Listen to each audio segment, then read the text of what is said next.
the big talking point is Trent Alexander-Arnold. The last 2 years, possibly, arguably the best right back in the world. He'd be in the spine, without a doubt, for me. He would play every game. And he's become that important, he really has. My team's very attacking. I want him in the team. Right guys, welcome to Between the Lines. It's a bit of a different Between the Lines today. This is what the topic everyone's talking about, the England squad for 2021 this year. All the pubs, all the WhatsApp groups are going to be talking about this. We'll all be different, I'm sure. We've been talking about it leading up to here, but I'm really interested to see what squad you pick, if we're similar or not, but also reasons behind players, the amounts of players in positions, etc. Also, by the way, we're lucky because we've actually been extended from 23 to 26, so it's given us a little bit more space to bring a few in. We was disappointed a few, I think. It's certainly given Gareth a extra shot in the arm. Would you have liked that in '98? Oh yeah. Yeah. Always, yeah. As many players you can get on that squad, on that plane, more options you get, yeah, without a doubt. So he'll be pleased with that. Well, let's have a little look. I'm going to go to my squad. I'll make it easy for you. All right, let's the have a squad look. that I picked. Difficult. When I got the call to do this, I thought, you know what, I'm not sure. But here's my squad here. I've gone for three keepers, obviously. Pickford, Henderson and Pope. I think they picked themselves, to be honest, yeah. I don't think anyone else was really going to be competing for that spot in my eyes. I think the defenders have been a big area. I think we're so blessed with right backs that you're leaving out quality players like Aaron Wan-Bissaka could be in there. Lamptey if he's fit. No Kyle Walker, really. Kyle Walker, exactly. But I've erred on the side of I like youth. I want to give youth a chance, and I think that I'm looking ahead as well. Not just this tournament. This has been a bit of a weird lead up to a tournament. Probably an understatement with a pandemic. So I'm looking at this as almost like a free hit for someone like Gareth. That you can introduce some young players, give them experience, really open them up to and expose them to what a tournament's like. And I had that obviously when '98 when you took me to France with a squad. I didn't play one game, didn't play 1 minute, but what I learned in the days around the squad, the atmosphere at a tournament, that really put me in good stead for years to come, and I can see that with a few of the players here who are really young, inexperienced, but I think they'll be able to benefit hugely. A lot of inexperienced defenders there for tournament. If you leave out Walker and Trippier, would they have come into your thoughts at any point? Walker, I think, would be the unlucky one in my squad, and he'd have really good grounds to ring me up and give me a piece of his mind. How much is it, Glenn, when you're picking a team for a tournament? If there's a player out of form, but you know he's done it for you in the past, do you go with form or do you go with... Can I just answer that before you give us the actual manager's point of view? The only reason being is that if it's a player, if it's Kane out of form, I get it, you can take him because you know what he brings to the party. Yeah. Cody at this level is inexperienced as well. So you're gambling that actually I'm going to go that he plays that role and he's good at it in the Premier League and the team he's in, and you still don't even know if he can do it with England. Yeah. So it's a bigger gamble for me in that sense. Yeah. No, he's in my squad, so I would go with him, because even if he's in bad form at this moment in time, there's players there now that are, between now and the end of the season, are going to hit some bad form, by the way. Yeah. So we can't look into the future and know how they're going to go. I think sometimes if you're in a little bit of bad form, going to England, actually, change. You think, oh, this is a different environment, and you start playing well. And especially if the manager then and the coaching staff sit you down and say, look, what's going through your mind at the moment back there? You were playing brilliant at the beginning of the season or over that period of time. I just think he knows that back three inside out. Yeah. He knows, he's used to the ball. He's as good as any of them. Is that something what you would do as well? You'd identify a couple of players, you know what, he needs building up. We're going to go to this tournament, we've got 2-3 weeks of him, let's build him up. Absolutely, you've got to. You'd have to give him that confidence on that training ground. That's what the training is about, as much as shape and all the things that you do. Yeah. But I think it's looking at individuals, to see which ones are a little bit low in confidence, they need building up. And some of them, they're only young, you've got a lot of young players there.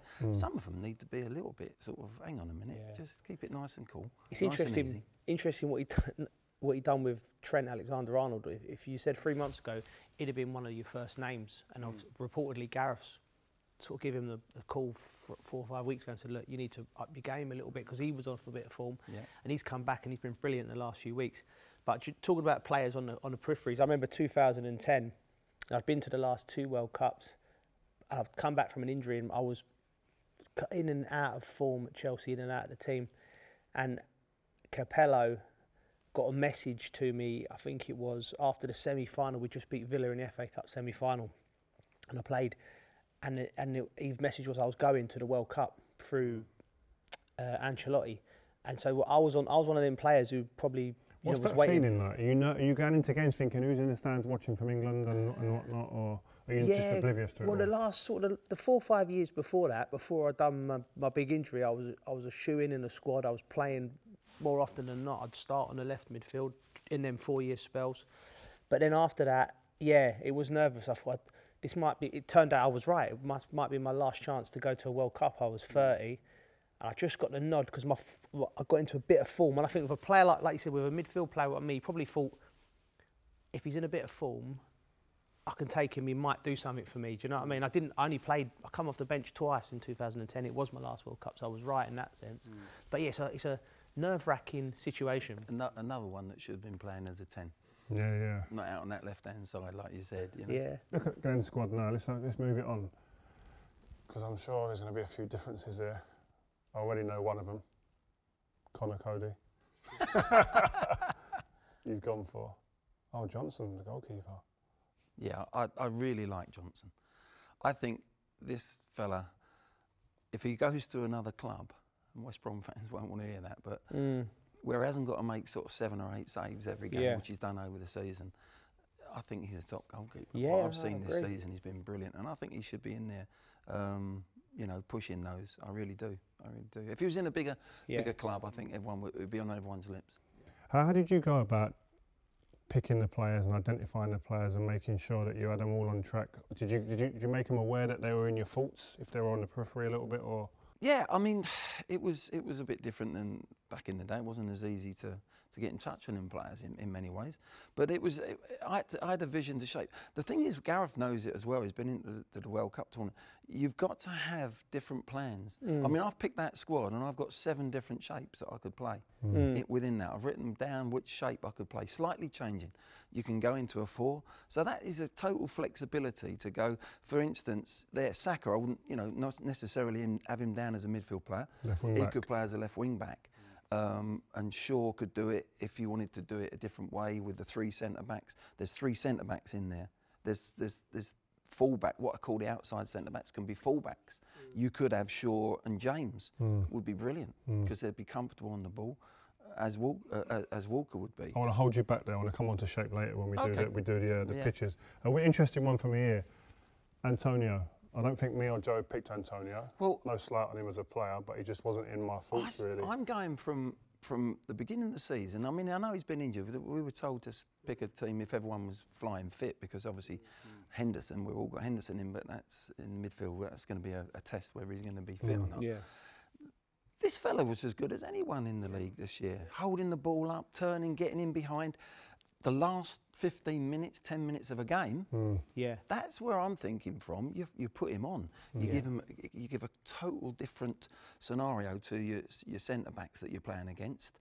All of a sudden, who's this fella? He's spinning us 1 minute. He's got a the nightmare power to play against. Yeah. Centre-backs in Europe don't come across that type of player all the time. Calvert-Lewin's got that sort of style as well at times. You can throw it in there. And I think you need that. Yeah. For me, it does make me smile sometimes. The last 5 minutes of any game in any era of football should be get it in the box. Gung-ho. Yeah. Get it in the box. Get a second ball. Get a drop down. Get a handball. Yeah. That's about winning the match. It's about getting a draw if you're losing. And these players have an impact in a different way. It hasn't always got to be the silky number 10s that are going to come in and change the game. It's interesting as well, because he hasn't actually committed yet to Jamaica or to England yet, from what we hear from his club. So it'll be interesting to see what happens at the end of the season. Joe, let's have a look at your squad. Yeah. See if there's any surprises. I think it's pretty similar to yours, Ree. I've gone, like I said, I'm going with Gareth's mind. I'm going to play like a back 3. Listen, look at the skills in the midfield. Yeah, I've gone for all the ball players, isn't I? No, but it's like the way I've tried to get it is, it's very important for me. Foden, Grealish, Mount, Maddison, the number 10s effectively, I think so much. It's all about the rhythm of international football. and they've got that, they can handle the ball. And I always, whenever I'm picking England squads for a tournament in my pals, wherever I'm doing it, I go back to the semi-final against Croatia, where we got 1-0 up, and they had Modric and Rakitic in midfield, and we still had Henderson, Lingard, and Ali, like all lots of attributes around them, but handling the ball and getting us up the pitch and being able to taking the sting out of the game. Yeah. But now we've got an abundance of these players, and I could include Bellingham, but I think he's a little bit different as well. So I'll go with a back three again, like Gareth, Glenn. Concer's the only difference, really. From your one, you went with Godfrey. I could have gone with Godfrey or Concer. I watched him play. I've seen him from his days at Charlton as well, and I just. He keeps getting better and better, but it could have been Godfrey. So just a young player. You know who's not on any of our list as well, who's hit, we talked about form earlier. Yeah. And that being a big driving factor for a player to get in late in these England squads. Lingard. True. I considered Lingard. I was the same. I considered him, but I just think in those positions. He's not on them levels. He's 28. He's 28, Rick. That's with Lingard. Like, people forget that. And I think he's a fantastic player, and he's done enough to get in the squad. You'd be one of them who'd be feel hard done by. But when I think about it, and I think the future, do you know what I mean?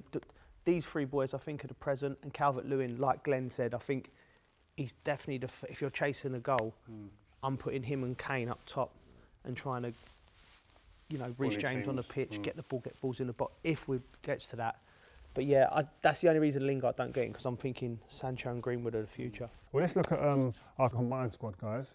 Right. Which is we've got 20 players. There's one there that I want to change. Where's the producer? I want to change. I want Greenwood in the squad. Actually, I've made it. Yeah, I want to. So there's the 20 there that we've got that we all agreed on. Right. Okay. So Greenwood comes in then. Are we all agreeing on that? Yeah, for sure. He's got to come in. Yeah. So Greenwood comes in. He's straight in there. This is obviously he's one for the future, and who could still affect games now. Fantastic talent. What else are we going to go for? Do you know one player? He's in mine, and I don't think you picked him. But I think because we've got so much youth, like you think about first tournament,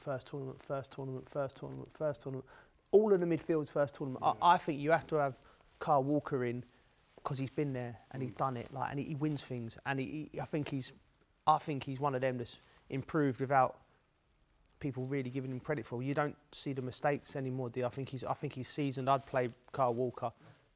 And I'm going to say Walker to go in because I do agree experience counts for a lot in tournaments. Yeah. What keeper are we going to put in, chaps?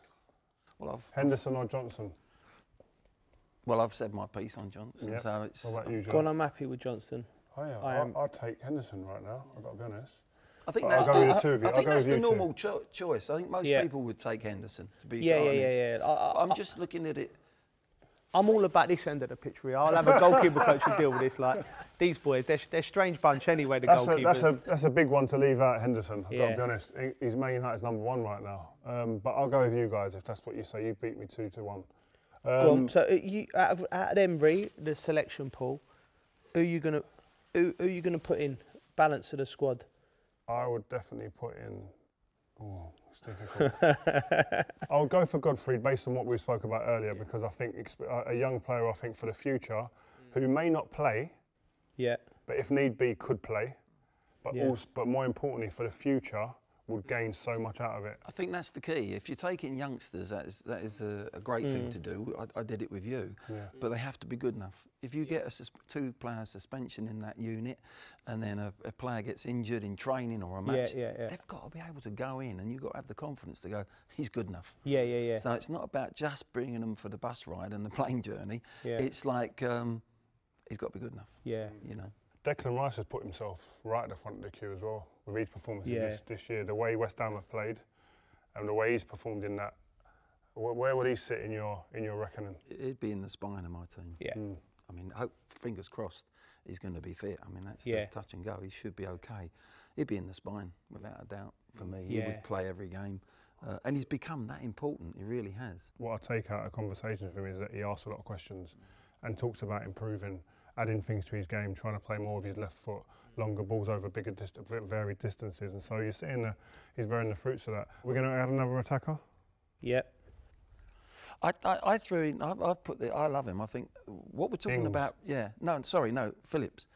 What you said about Rice becoming a better passer forward. This kid's already got it. Yeah, he can pass. So that balance would be interesting to me. I wouldn't mind playing both of them in there. I'd be happy with it. If Henderson isn't fit, and let's hope he is, I think that wouldn't be a bad balance. But yeah, I think we're short on the, attacking. I like him. I like I like what he brings. You want to put a striker in though, do you? We can put a midfielder. That's fine. I like Phillips. I really like. I watched him again the other day closely against Man United. I thought he was all action, all over the pitch. He can get round the pitch, and he's unfazed. Yeah. Coming to the Premier League, hit the ground running, puts an England shirt on, not a problem. He's brave in his passing. Yeah. He's brave, and you know, if he sees it, he'll hit it. He'll play it. Yeah. Who are we taking? Are we taking a forward, a defender, a midfielder? Who do you want, guys? Yeah, as much as it gives you help, 26 players, it brings more problems as well. Yeah, it does. It does. Yeah. I mean, I didn't put him in, but the only thing I was thinking is if Shaw got injured and you did want to play a back four, you had to go into a back four. You're struggling to put a left back. That's what I'm thinking. Would you put Saka in a back four? Chill well then, guys. It is. Yeah, I agree with you, Glenn. It's a great. That's why you're here, Glenn. Exactly. Yeah, but I didn't put him in my squad. We only asked you when it was 23. Don't forget. Yeah. That's very true. Yeah. We're going to build Gareth's first starting 11 against Croatia in the Euros. Help me out here. What we're going to go for? Goalkeeper. That's a test. Pickford. Straight away. Experience. Yeah, I think because I think Gareth will go with him as well because he hasn't let him down. So we're going to have three at the back because we feel Gareth. I think all of us are unanimous in we thinking Gareth's going to play the three at the back. Yeah. So starting from right to left, who are we going to go with, guys? For me, that would be Stones, Maguire, and Shaw in the left centre back position. Okay, why are you going to go with Shaw? Because I feel that I personally, I don't think Gareth would do it, but I'd like to see Sterling play and be protected so that Shaw could go out defensively as a left back if need be. You play Sterling left wing?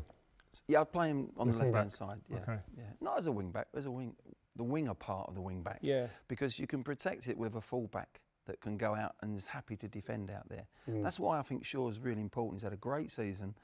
He can play wing back himself if you wanted to. So he understands what's in front of him. Yeah, and I just feel that what we didn't learn and we haven't learned at international level yet is, and that's why he's changed it and he's gone back to 3.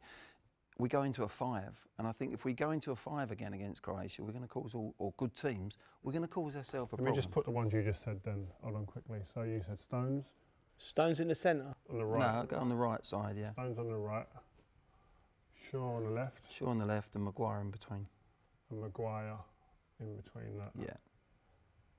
You happy with that, Joe? I'm happy. I would possibly, instead of Shaw, I really like Shaw, but because I'd want to get Reece James and Trent in the team, I might even put Reece James or Kyle Walker in this position and put Stones there.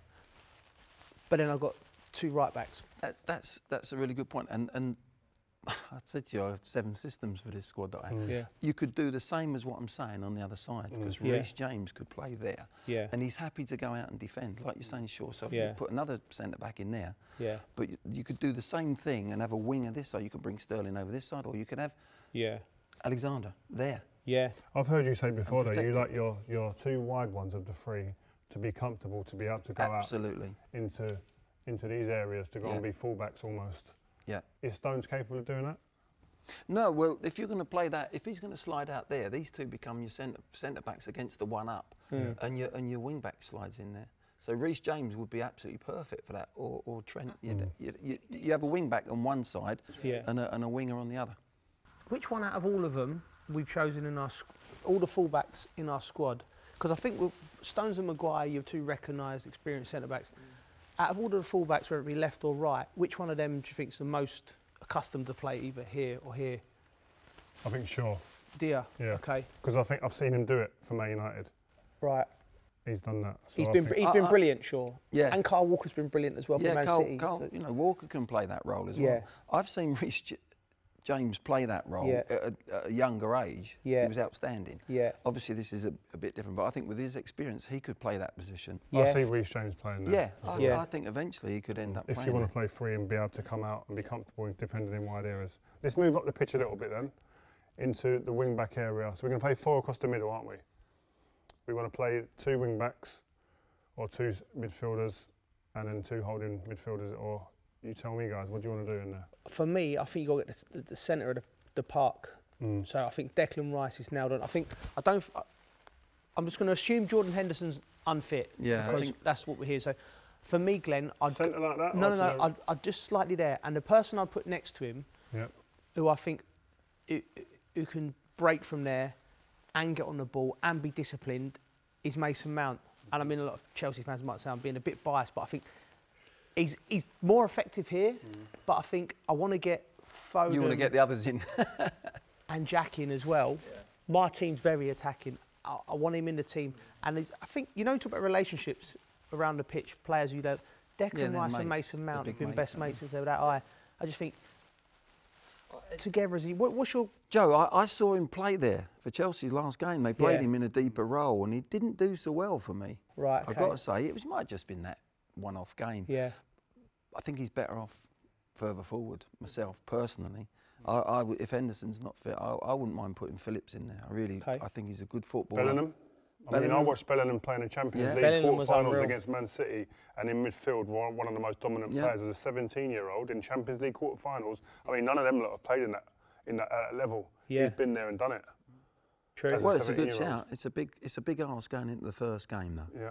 I would just maybe say it's a big ask. The one thing you can't do in a tournament is lose your first game. Yeah. You're behind the 8 ball, straight away. So I think you've got to be a little bit aware of who you're playing against as well here. Yeah. You know. So might come into Rakitic and Modric, experienced ball players. Yeah. So you'd go with who, guys? I'm going to push you on this. You're a part of this decision as well. Yeah. Me personally, I've got to be honest, I'd go Bellingham. I'll go Mount. Glenn goes Phillips. I'm going Phillips. You go Bellingham. You're the gaffer. Put Bellingham in. I'm going to go Bellingham. I'm sorry. What I saw against Man City, for a young kid to do that, and then Pep go in the conference and say he's lied about his age. So in terms of wing backs, where do you go from here then, guys? Or do you call them wing backs, or do you call them midfielders? Well, this is where I slightly would be different. I did it years ago when we did it. We had David Beckham on one side at times and Graham Rousseau, so it was like a midfield. But Gary Neville went out. Whoever was playing in that right side centre back would go out and defend. If they split us, if there was 2 up, the 3 could handle that, and the wing backs could go in. So Becks didn't really have to come back that many times. So a lot of teams now don't play 2 up, do they? No, they play the 3. How many times do we see one striker up against 3 defenders, and we're getting outnumbered? Yeah. You know, and that's where I think we have to be a bit cuter. I would play Sterling on this side and be protected, like I'm saying, and I'd play Reece James as a wing back. It's attacking, Glenn. I'll tell you what, I know one person who's not playing that, and that's Gareth Southgate. Yeah, no, I don't think if Gareth plays this, I think he'll go Chilwell and a right back. I don't think he'd go with a balance, but I'm just trying to think. You could play Saka there as a wing back. Yeah, Saka's in the squad because I can trust him. If we play this system, I can trust him there. I mean, but what would you do? Why would you not play Sterling? If they have a striker out here and they have one down the middle and one there. Yeah. How would you get Saka then to come back and pick That's what I was going to say to you. How do you defend that? That's the thing. What I'm saying. Shaw would go and defend that. Yeah. So Sterling wouldn't have to even work back there. Or a winger. So you've got a striker. Sancho. So Maguire takes the central striker. Yeah, you've got 2v1 there. With him. And then Reece James for me. Reece James back in to be a 4 at the back. Yeah. So when you're saying, so when you defend, you'll become a 4. So let's put Reece James there for argument's sake. This is where people, I think, get carried away with systems. Yeah. You've got to have a system when you've got the ball, and you've got to have a system when you haven't got the ball. So you're saying this is how it is when you've got the ball? Yeah. Basically? Well, when you've got the ball, I would split them. I'd make them really difficult for those wide men. Do they go and push into Shaw and Stones, give us our base to go and play? When you're saying Sterling there, but then when you defend, people would assume that Sterling then becomes a defender when we lose the ball. So Gareth Southgate's team in the past, when we haven't had the ball, has been pushed back like against Croatia, etc., like this. Yeah. So it becomes a back 5, Exactly. And you're saying you wouldn't do that. You would make sure that Sterling remains in the midfield area, Shaw goes out to the wide player. The 2 centre backs mark the centre forward. That's it. And Reece James slides into a back four, which is comfortable doing. And they make it almost like a free midfield, like that. Well, you've got a wing back here, and he can play as a wing back, but coming in wherever, whatever you do there going forward. I mean, when we're defending, this is when we're defending. He then stops the fullback coming. Yeah. Against Croatia in the World Cup, we had both their fullbacks coming at the same time. Yeah. Because we kept Rashford and Kane up. And both their fullbacks were coming, and in the end, the back five was on the edge of our box, and we were in trouble. Yeah. And in the end, they got the. That's the area I hope we've learnt from. Yeah, I definitely hope so. in the first game. So you're going to play Reece James at right back. So obviously the big talking point is Trent Alexander-Arnold. The last 2 years, possibly, arguably the best right back in the world. You're going to play Reece James. I'd start with him. I wouldn't, as the tournament goes, in that game, I think we need to be solid. I think. Trent Alexander could come back here and play as a fullback when he's at the top of his game, like he does. I mean, I saw him. He puts lots of players, attacking players. You think when he came in, Sane against Man City, he had him in his pocket. I'm thinking this is going to be a test for you, boy. Anfield, yeah. But I think sometimes defensively, it's just he takes a little liberty with his positional play. Yeah, and that's not that. Couple of sessions on a training pitch, you've got that sorted. So he could actually end up playing there as well. Training. Don't forget. Yeah. It's a good problem to have that, isn't it? Yeah, I mean, you've got so much quality. Yeah. And I think if you're asking Harry Kane, either of them, because he can put the ball on a sixpence as well, can't he? He can cross it. Yeah, with Trent, I feel like he'll be feeling hard done by that if he's not starting. Because the thing is, Rio, if this was a wing back scenario, that comes back in, we make that 5, like you're saying. What we do is we bring then wide men there and there, don't we? Yeah, we have one up front. And one up front. Yeah. And then we get a 3v2. If Modric... with murder. You only got... So somewhere you're going to lose out. In every system you have, you've got an Achilles heel, and you have to try and deal with that Achilles heel. And I don't like that. And you've got to be brave. You have to be brave. That's where we wasn't last time. Either we just tactically wasn't ready for it, or we wasn't brave. Listen, guys. We got to get to the area that Joe loves. The front three. Well, listen, you got to, obviously you're going to go with the main man H as the number 9. I mean he's in everyone's team. Nobody can doubt that. And because for so long in international football history, we've just not had enough ball players and technicians on the pitch. I'm going to go with Foden on the right, and I'm going to go with Jack on the left, providing they're both fit. You know, so you're looking pinging off right now. So you'd have Mount in the team, but deeper. Let him off the shackles. Play. I know you like. Maybe my mindset will change when I'm actually standing there and I'm thinking. Yeah, and you've got the media. Yeah, when I'm brave in the BT studios, I'm getting all of them players in. I agree with that. I'd have 100% Foden. So you're putting in this little pocket. Foden has to play in the pocket there. So you'd have Foden in there. Yeah, definitely. And he can go wide. He can go. You can come in that 10. It's like playing 2 10s, really. And you'd have this one here, Grealish. For me, would be Mount or Grealish. Mount or Grealish. Yeah. Would it? Yeah. I may, if we're chasing the game, just to balance it off, I would maybe bring Sterling inside because he's more of a threat going inside, and Foden can play as a left wing back. Listen, if you've got control of the possession. No, but in possession, he's made for this fella to go out here and him to come inside. You've got all sort of combinations, as you would do with these two. And, you know, he makes runs. He makes great little blind runs and little overlays. He's a clever player. Now, what you're lacking there a little bit would be a box. That's my only concern with box threat. Yeah, that's my only concern. That's where I think you look at Rashford. Yeah. Or you put Saka left wing back and you bring Sterling as a left-sided player. Maybe I don't know. That's an option. But it's just I just feel as a defender. Yeah. Is there enough pace? Box threat. Yeah. And box threat going that way in a game like that where, but at the same time you're playing against Croatia, who've got ball players in midfield who aren't the most mobile. These two players maybe. Yeah. But these two players in this type of game. Yeah. Give you massive help in an important area, which is here, to retain possession. Absolutely. That's maybe what you look at as well. But you got to look at stages of the game because if we're 1-0 up with 20 to go, your Rashfords come on, your Sterlings, you move, and they're coming at you. They're opening up. Do you think Croatia are going to open up against us? No. We're going to need intricate little players like Foden and Grealish or Mount to open this team up. If we get ourselves 1-0 up, wow, it's a different story then. You're looking at Rashford and saying, when do I put him on? When do I get the pace on there? When do I put Sterling up there maybe and put Saka on or you know, a wing back? We haven't even spoken about Sancho, by the way. He's one of the best young talents in the world. I know. But and Rashford, Greenwood will play his role. Calvert-Lewin's a good difference as a number 9. But the thing for me, which is what I think, you tell me if I'm wrong as a manager, but one thing I think needs to be explained to a squad, which probably wasn't explained maybe in as much depth as it needed when I played and we played, is that you're all here for a reason. And if you don't start the first game, don't sulk, you're with me. And I think that's an important point, especially for attacking players who, they won't like me for saying it, but there's ego, with the different type of ego with the forward players. And you might not be right for this game. That's what Fergie was great at. You're not right for Saturday against Liverpool, but Tuesday Chelsea, you're perfect for. Now, you know, possibly if it's Croatia first game, you would do something where you'd put him in there. You'd play him up there and put a wing back in there and make yourself a little bit tight first game. I'm saying in an ideal world that could be a shape that you could work at. But you're right, Rio. I mean, the greatest example of all is when we went and won it. Do you think Jeff Hurst thought he was going to be the, you know, what happened to him? Was exactly. So, and that's what you have to get through to players, and it's up to the players. You can't force them. In the end, it's how they take it. Well, listen, well, here we go. It's a great way to finish. Jeff Hurst. Let's hope we can find a Jeff Hurst within this squad. There we have it. There is Gareth Southgate's starting 11 against Croatia. I don't think it will be, but if he's brave.